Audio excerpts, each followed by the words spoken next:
Hello guys, welcome back to the study. This is Dheeraj Kumar. आज करने वाले हम लोग कोस्ट गार्ड नाविक जीडीबी यांत्रिक के 2022 एग्जाम के लिए कुछ इंपॉर्टेंट से जो हम लोग पार्ट 500 जीके का जो सीरीज चल रहा था उसका नेक्स्ट पार्ट, ठीक है। और ये पार्ट नंबर होगा आपका 6, ठीक है, क्योंकि 5 तक हम लोगों ने कर लिया है।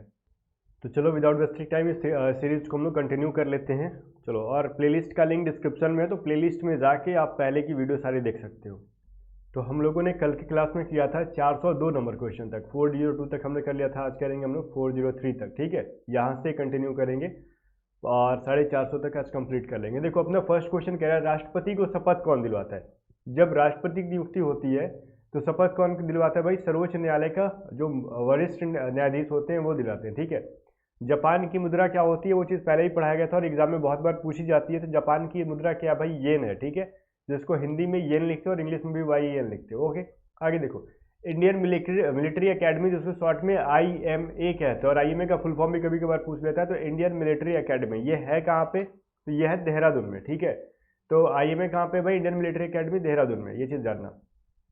आई कह रहे हैं, माउंट एवरेस्ट पे चढ़ने वाली पहली भारतीय महिला कौन थी? ये भारतीय महिला पूछ रहा, पूरे वर्ल्ड में नहीं पूछ रहा। ये बछेंद्री पाल है। और मैंने पढ़ाया था आपको कि पूरे वर्ल्ड में जो पूरे वर्ल्ड में जो पहली महिला कौन थी जो माउंट एवरेस्ट पे सबसे पहले चढ़ी थी, उसका नाम मैंने पढ़ाया था इसी जीके के सीरीज में। तो वो चीज़ आप कमेंट करके बताओगे, ठीक है। जल्दी से बताओ कि माउंट एवरेस्ट पे चढ़ने वाली प्रथम महिला कौन थी, पूरी दुनिया में प्रथम कौन थी? ये तो बछेंद्री पाल भारत की पहली महिला थी ना, लेकिन पूरे दुनिया में कौन थी, ये चीज़ बताओ। और साथ ही में स्टेशरीज का लिंक मैंने डिस्क्रिप्शन में दिया, और स्टेशरीज को लगाने के बाद गाइस गारंटीड है कि आपके सेक्शन 1 में 55+ स्कोर हो जाएंगे आउट ऑफ 60। तब बोलोगे सर टेस्ट सीरीज क्या है, आप थोड़ा डिटेल में बताओ। देखो, ये जो है ना कोस्ट गार्ड नाविक जीडीबी यांत्रिक के सेक्शन 1 के लिए बहुत ही बेस्ट सा टेस्ट सीरीज है। इसके अंदर जो आप टेस्ट सीरीज लगाओगे तो सारे स्टूडेंट्स के बीच में अपनी रैंक भी पता चल जाएगी आपको कि आपकी रैंक क्या है, आप कितने बच्चों से पीछे हो। तो एग्जाम से पहले विदाउट वेस्टिंग टाइम इस टेस्ट सीरीज को लगा लो, क्योंकि ये बिल्कुल भी एग्जाम ओरिएंटेड और ये ऑनलाइन टेस्ट सीरीज है। इसका लिंक डिस्क्रिप्शन में हमने दे दिया है, बाई कर लो वहाँ से, ठीक है। अगर बाई करने में कोई भी प्रॉब्लम आ रही है तो व्हाट्सअप कर लो 7279047787। इस व्हाट्सअप नंबर पे कांटेक्ट कर लो, आपकी हेल्प कर दी जाएगी, ठीक है। तो अपने स्टाफ जो है आपकी वो हेल्प कर देंगे। और ये टेस्ट हिंदी और इंग्लिश दोनों लैंग्वेज में, और सारे मतलब सब्जेक्ट्स इसमें है इस टेस्ट के अंदर, और सारे मतलब क्वेश्चंस का, चाहे math, reasoning, English, science, GK कोई भी हो, सबका सोल्यूशन भी है, वो भी वीडियो में सोल्यूशन है। तो टेस्ट का लिंक डिस्क्रिप्शन में, जाओ बाई करो फटाक से। आगे देखो, अगला क्वेश्चन है कि डेविस कप का संबंध किस खेल से है? ये जो मतलब एक तरीके से कह लो, ये कप जो है अवार्ड है, वो किस खेल में दी जाती है? तो वो टेनिस के अंदर दी जाती है। तो ये एग्जाम में पूछा जाता है। माउंट एवरेस्ट पर चढ़ने वाली 2 बार चढ़ने वाली प्रथम भारतीय महिला। देखो, अभी जस्ट हमने क्या पढ़ा, बछेंद्री पाल जो थी वो सबसे पहले माउंट एवरेस्ट पे चढ़ी थी, बट 2 बार लगातार जो चढ़ी थी उसका नाम था संतोष यादव, ठीक है। उनका नाम क्या था? संतोष यादव। ये फीमेल का नाम है, एक महिला का नाम है, ठीक है। आगे देखो, सर्वोच्च न्यायालय का मुख्य न्यायाधीश कब तक अपने पद पे बने रहते हैं? वो जब तक कि वो 65 ईयर्स के नहीं हो जाते। तो उनकी रिटायरमेंट कब होती है? 65 ईयर्स के बाद, ठीक है। तो जनरली मतलब सारे जॉब में 60 जब आपका एज हो जाता है तो आपको रिटायरमेंट दे दी जाती है। बट जो होता है ना, सर्वोच्च न्यायालय का मुख्य न्यायाधीश जो होते हैं वो 65 पे रिटायर होते हैं, ठीक है। तो ये चीज़ ध्यान देना।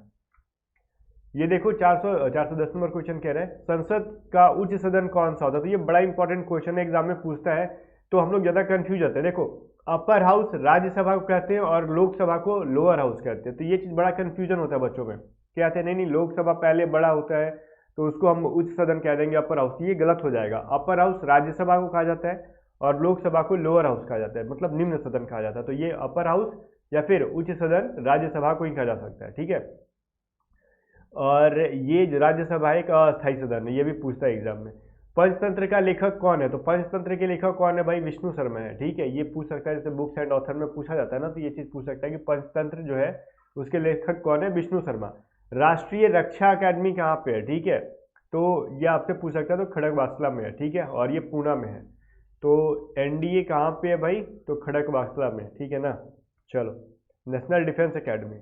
आगे देखो, 413 नंबर कह रहा है, डिस्कवरी ऑफ इंडिया पुस्तक के किसने लिखा था? डिस्कवरी ऑफ इंडिया, इसका मतलब भारत की खोज। इस बुक को लिखने वाले थे जवाहरलाल नेहरू, ठीक है। एक क्वेश्चन है कि एक स्वस्थ मनुष्य का हृदय 1 मिनट में कितनी बार धड़कता है? तो ऑब्वियसली वो 72 टाइम्स, ठीक है, वो 72 बार। जो मतलब डॉक्टर क्या करते हैं, आपकी मतलब हाथ को पकड़ के आपकी नसों को, नाड़ियों को दबा के देखते हैं, वो क्या चेक करते हैं, मतलब वो आपकी हृदय विद इन अ मिनट वो 72 टाइम्स धड़क रही है कि नहीं। बहुत ज़्यादा है तो बीपी हाई है, बहुत कम है तो बीपी लो है, ठीक है। तो समझ गए। भारत में पहली बार जनगणना कब हुई थी, जो है वो 1872 में हुई थी, ठीक है ना। तो ये भी चीज़ एग्जाम में पूछता है, बट बहुत ज़्यादा इंपॉर्टेंट नहीं है सवाल, फिर भी आप याद कर सकते हो। आगे देखो, ये बहुत ज़्यादा इंपॉर्टेंट है, डबल फॉल्ट किस शब्द से मतलब रिलेटेड है, तो डबल फॉल्ट जो है टेनिस से रिलेटेड है। जैसे हम लोग बोलते हैं ना गुगली किस से रिलेटेड है, तो क्रिकेट से रिलेटेड है, वैसी टर्मिनोलॉजी है उस गेम की, मतलब शब्दावली है, ठीक है, डबल फॉल्ट, जो कि टेनिस गेम से रिलेटेड है। भारतीय थल सेना के सबसे मतलब ये कह रहा है प्रथम भारतीय सेनाध्यक्ष कौन थे, तो जनरल केएम करियप्पा, ठीक है। तो ये भी एग्जाम में पूछा जाता है कि इंडियन आर्मी के सबसे पहले चीफ कौन थे, तो केएम करियप्पा नाम था उनका। लाई हरोबा किस राज्य का किस स्टेट का जो है ना लोक नृत्य है, ये फोक डांस पूछता है भाई, याद रखना, मणिपुर का लाई हरोबा।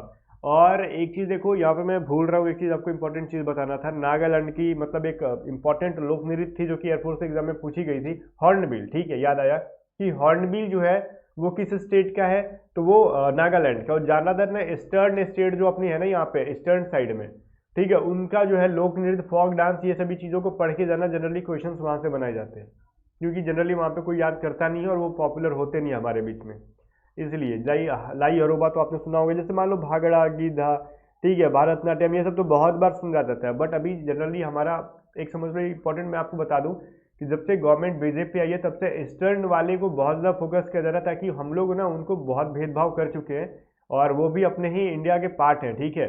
तो ये रीज़न है कि हमारा पूरा भारत अखंड भारत बन के रहे, किसी के साथ भेदभाव ना हो। जनरली देखो, मैं आपको जनरली बात बता रहा हूँ यहाँ पे, आप बताओ, आप में से बहुत सारे कम लोग होंगे आज के 4 साल पहले से 5 साल पहले कोई हॉर्नबिल नाम याद रखता होगा, लाई हरोबा सुनता होगा, नहीं सुनता है ना, लेकिन भाखड़ा मतलब क्या बोलते हैं, भाखड़ा, गेंदा, पोंगल, ये सभी हम लोग सुनते हैं।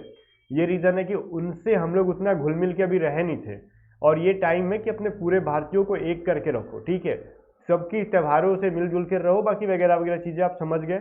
ये रीज़न है कि अपने को ईस्टर्न स्टेट्स के सारे पढ़ के जाओ, उनके बारे में अच्छा सा नॉलेज रखो, एग्जाम में आएगा आप अच्छे से कवर कर लोगे। एयरफोर्स में भी पूछा था, हॉर्नबिल तो बहुत सारे बच्चे छोड़ दिए थे, लाई हरोबा और भी बहुत सारे ऐसे हैं ईस्टर्न स्टेट में, उनको याद रखो जैसे आप अपने त्यौहार को याद रखते हो, ठीक है। आगे देखो, भारत के किस राज्य में रबर का सबसे अधिक उत्पादन होता है, तो वो है केरल, ठीक है। कोलकाता किस नदी के किनारे है, तो हुगली नदी के किनारे, ये चीज़ बहुत मैंने पहले ही पढ़ाया था वीडियो में। महात्मा गांधी द्वारा साबरमती आश्रम कहाँ पर स्थापित किया गया, तो अहमदाबाद में, ठीक है। साबरमती जो है आश्रम किस नदी के किनारे है, तो नदी का नाम इसके अंदर छुपा हुआ है, तो बताने की जरूरत है नहीं। आगे देखो, मनुष्य के शरीर में कितने क्रोमोसोम होते हैं, ठीक है, जिसको गुणसूत्र कहा जाता है, तो 23 गुणसूत्र होते हैं, और ये 23 नहीं, 23 पेयर गुणसूत्र होते हैं, मतलब 23 जोड़े गुणसूत्र होते हैं क्रोमोसोम। अब ये 23 जोड़े मतलब देखो ऐसे ऐसे हो गया ना, ऐसे ऐसे जोड़े में रहते हैं ये क्रोमोसोम जो होते हैं ना, ऐसे जोड़े में होते हैं। तो यहाँ पे कितने क्रोमोसोम है, 2 क्रोमोसोम, 2 क्रोमोसोम, 2 क्रोमोसोम, तो ऐसे 23 पेयर बनेगा, तो 23 इंटू 2 कितना हो गया, टोटल 46 क्रोमोसोम हो गया, ठीक है। मतलब ये जोड़े में रहते हैं ना, पेयर बना के, तो टोटल 46 होते हैं, और पेयर पूछे तो 23, कितने जोड़े होते हैं, तो 23 होते हैं, और टोटल गुणसूत्र कितने, तो 46 होते हैं। भारत छोड़ो आंदोलन कब शुरू हुआ था, 8 अगस्त 1942 को, ये चीज़ भी एग्जाम में पूछा जाता है बहुत बार। जैसे गीधा और भांगड़ा पूछा जाएगा, किस राज्य का लोक नृत्य, तो सबको पता है पंजाब का है। सर्वग्राही रक्त समूह कौन सा है, ए बी। अब मैंने उस दिन पढ़ाया था ए बी और ओ, तो सर्वदाता यूनिवर्सल डोनर मैंने बताया था ओ को, क्योंकि ये लेता नहीं है किसी से, सबको दे देता है, और ये ए बी जो है ना वो सबसे ले लेता है, ठीक है। कोई भी आएगा ए बी जिसका ब्लड ग्रुप है उसको कोई टेंशन नहीं होता, वो सारे मतलब किसी का भी वो ब्लड ले सकता है। बट ए मतलब जो इसका ब्लड ग्रुप ए है वो या तो ए से लेगा या फिर ओ से ले लेगा, और बी जिसका है, देखो यहाँ पे समझो, ए मैं यहाँ पे कुछ गलती बता दिया, ए और बी और ए बी है, ठीक है, और ये ए जिसका ब्लड ग्रुप है या तो वो ए से लेगा या फिर वो ए बी से भी ले सकता है या फिर ओ से भी ले सकता है, लेकिन वो सिर्फ बी से नहीं लेगा। और लेकिन जिसका बी है वो या तो ए बी से लेगा या बी से लेगा या फिर ओ से ले लेगा, ठीक है, सिर्फ वो ए से नहीं ले सकता है। बट ओ जो है सबको देगा, लेकिन लेगा सिर्फ ओ से लेगा और किसी और से नहीं लेगा। ए बी जो है वो किसी से ब्लड ग्रुप ले सकता है, बिकॉज उसके अंदर ए भी छुपा है और बी भी छुपा और ओ सबके अंदर जा सकता है, ये चीज़ समझ गए ना। तो ऑब्वियसली जो सर्वग्राही है, ठीक है, उसको ए बी कहते हैं। असहयोग आंदोलन किस वर्ष आरंभ हुआ था, 1920 में हुआ था अपना, ठीक है। नॉन कोऑपरेशन मूवमेंट, ये भी एग्जाम में बहुत बार पूछता है। पेनाल्टी स्ट्रोक किस खेल में प्रयोग होता है, तो हॉकी, ये भी एक टर्मिनोलॉजी है, जैसे डबल फॉल्ट मैंने बताया वैसे ये भी है पेनाल्टी स्ट्रोक, जो कि हॉकी के अंदर होता है। भारतीय संसद का निम्न सदन, देखो अभी अपर निम्न सदन कौन सा हो गया, लोकसभा। अपर हाउस मैंने बताया आपको राज्यसभा एंड लोअर हाउस हो गया आपका लोकसभा। सिख धर्म की स्थापना सबसे पहले किसने की थी? तो गुरु नानक देव ने। या फिर आपने पूछा कि सिख धर्म के प्रथम गुरु का नाम बताओ, तो गुरु नानक। भारत में जनगणना कितने वर्षों के बाद हुई थी? तो मतलब होती है जनरली हर 10 साल बाद। तो अभी 2011 में हुआ था, ठीक है। तो मतलब 2021 में होना था लेकिन हुआ नहीं ड्यू टू कोविड। अब देखो क्या होता है इस वर्ष, ठीक है। 10 वर्ष बाद, अभी जनरली देखो 2011 में हुआ था तो 10 साल जोड़ लोगे तो अब तो 2021 ही होगा ना। तो इस साल चांसेस है कि तो आपकी जनगणना हो, ठीक है ना। तो देखो मेघदूत किसकी रचना है, ये एग्जाम में पूछा सकता है, तो कालिदास की। भारत की स्वतंत्रता में इस समय ब्रिटेन के प्रधानमंत्री कौन था? ये बहुत इंपॉर्टेंट क्वेश्चन बनता है यहाँ से। तो उस टाइम थे क्लेमेंट एटली, ठीक है ना। चलो, और एक्जिमा रोग जो है वो शरीर के किस बॉडी के किस अंग को इफेक्ट पर पहुंचाता है या फिर अफेक्ट पहुंचाता है, मतलब प्रभावित करता है? एक्जिमा वो स्किन को करता है, ठीक है। स्किन डिजीज है एक एक्जिमा जो है वो स्किन से रिलेटेड डिजीज है। और फिर पूछ रहा है संसार का सबसे बड़ा महासागर कौन सा है? ये भी आता है प्रशांत, जो कि पैसिफिक, जिसको इंग्लिश में हम लोग कहते हैं पैसिफिक ओशियन या फिर प्रशांत महासागर। और पेनल्टी किक, देखो अभी जस्ट मैंने पढ़ाया था पेनाल्टी स्ट्रोक, ठीक है। देखो मैं आपको दिखा रहा हूँ यहाँ पे, ये क्या था ना, यहाँ पे ये क्या था, पेनाल्टी स्ट्रोक जो था वो हॉकी से था, ठीक है। जस्ट आपने पढ़ा। और एक पेनाल्टी किक जो है वो अलग है, ठीक है। यहाँ पे दिख रहा होगा मतलब लास्ट वाले क्वेश्चन में पेनाल्टी किक, ठीक है। तो ये जो है ये फुटबॉल से रिलेटेड है। पेनाल्टी क्या है, वहीं पर स्ट्रोक पूछेगा तो हॉकी से, और किक क्या आएगा तो फुटबॉल से। अब ऐसे समझ लो किसी चीज़ को आप हॉकी में क्या करते हो, एक स्ट्रोक करते हो डंडे से, ठीक है। स्ट्रोक मतलब किसी और चीज़ से हिट कर देना। और किक का मतलब पैर से मारना, तो पैर से मार रहे हो तो फुटबॉल, और किसी डंडे से मार रहे हो तो हॉकी, ठीक है। चलो, रणजी ट्रॉफी का संबंध किस खेल के साथ है? वो क्रिकेट के साथ है, सबको पता होगा। ज्ञानपीठ पुरस्कार किस क्षेत्र में दिया जाता है?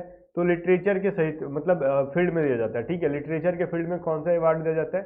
तो ज्ञानपीठ पुरस्कार, ठीक है ना।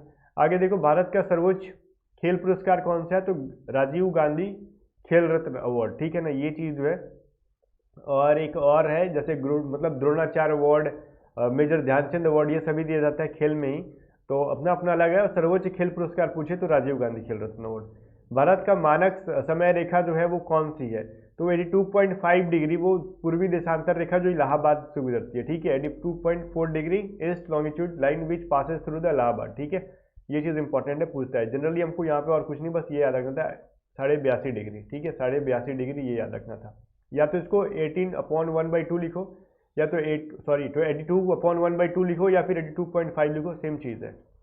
आगे देखो, मैक्सेस पुरस्कार पाने वाले प्रथम भारतीय कौन थे? वो विनोबा भावे थे, ठीक है ना। मैक्सेसे पुरस्कार, और ये पत्रकारिता में जनरली दिया जाता है मैक्सेसे। जैसे अभी अपने पिछली बार दी गई थी इनको, क्या नाम था भाई, ये मैं उनका रवीश कुमार को दी थी, ठीक है ना। चलो, मोनालिसा किसका विख्यात पेंटिंग है? तो ये लियोनार्डो दा विंची को, ठीक है ना। तो मोनालिसा की पेंटिंग पूछता है कि मोनालिसा की पेंटिंग जो है वो विख्यात है, वो उससे रिलेटेड कौन से ये है इंसान? तो लियोनार्डो दा विंची। आगे, संसार में सर्वाधिक जनसंख्या वाला देश कौन सा है? तो चाइना, और इंडिया जो है सेकेंड मोस्ट पॉपुलेटेड कंट्री है। ओके, आगे कह रहा है स्वांग किस राज्य का लोक नृत्य है? स्वांग जो है वो किस राज्य का है भाई? वो राजस्थान का है। ये इंपॉर्टेंट क्वेश्चन है।